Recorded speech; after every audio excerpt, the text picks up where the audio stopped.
హల్లెలూయా! దేవునికి స్తోత్రం.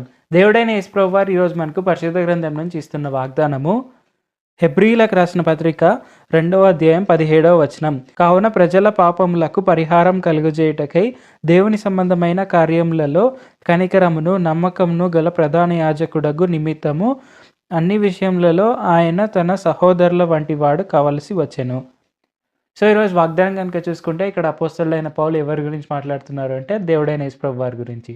సో దేవుడైన యేసు ప్రభువారు ఆయన సహోదరుల వలె అంటే మన వలె ఈ భూమి మీదకి ఎందుకు రావాల్సి వచ్చింది, ఆయన వచ్చి మనకి ఏం చేశాడు అనేది క్లియర్గా ఎక్స్ప్లెయిన్ చేస్తున్నారు.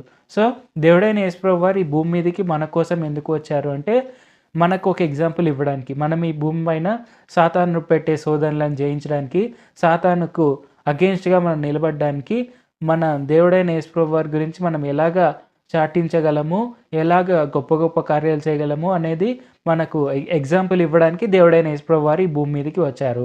కాబట్టి మనం అది గ్రహించి దేవుడైన యేసు ప్రభువారిని నమ్మాలి. అది నమ్మి దేవుడైన యేసు ప్రభువారు మన కోసం ఆయన సాక్రిఫైస్గా ఇచ్చారు అనేది మనం గుర్తించి మనం ఆయనను పూజించాలి. సో అలాగ చేసినప్పుడు మనం నీతిమంతులుగా తీర్చబడతాం. మనం ఎప్పుడైతే దేవుడైన యేసు ప్రభువారిని నమ్ముతామో అప్పుడే అది మనకు నీతి. మనం నీతిమంతులము, మనం పాపులము కాము. సో దేవుడైన యేసు ప్రభువారు మనల్ని అలాగ ఎంచినప్పుడు మనము ఆయన సువార్తను ఇతరులకు తెలియపరుస్తూ, ఆయన చెప్పిన మార్గంలో మనం నడుస్తూ ఆయన వలె మనం ఈ భూమి మీద జీవించాలి. ఎందుకంటే మనం ఆయన పిల్లలము. మనం ఏది నేర్చుకున్నా మన తల్లిదండ్రుల దగ్గర నుంచే మనం నేర్చుకుంటాం, చిన్నప్పటి నుంచి పెద్దయ్యే వరకు. సో ఎప్పుడైనా కానీ మనం ఏం చేసినా మన తల్లిదండ్రులు అది అంతకుముందు చేసే ఉంటారు. సో అది చూసి మనం ఇన్స్పిరేషన్ తీసుకొని చేస్తాము. అలాగే మనం ఏం చేసినా కూడా అది మనము దేవుడైన యేసు ప్రభువారి వద్ద నేర్చుకోవాలి.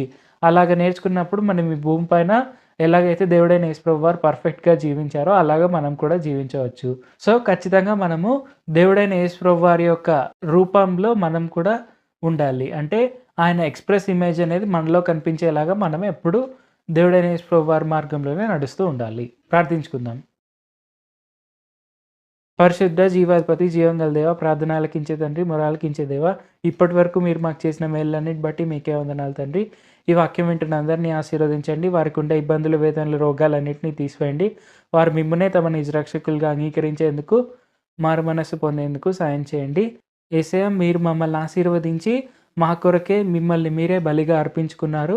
అలాగే మమ్ములను నీతిమంతులుగా ఎంచారు. మేము ఆ విధంగా మీ మార్గంలోనే నడుస్తూ మిమ్మునే మేము నమ్ముకొని మీ మార్గంలోనే ఎల్లప్పుడూ ఉంటూ మీ ఎక్స్ప్రెస్ ఇమేజ్లోకి మేము వచ్చేలాగా, మేము మీ మార్గంలోనే నడిచేలాగా మమ్మల్ని ఆశీర్వదించండి.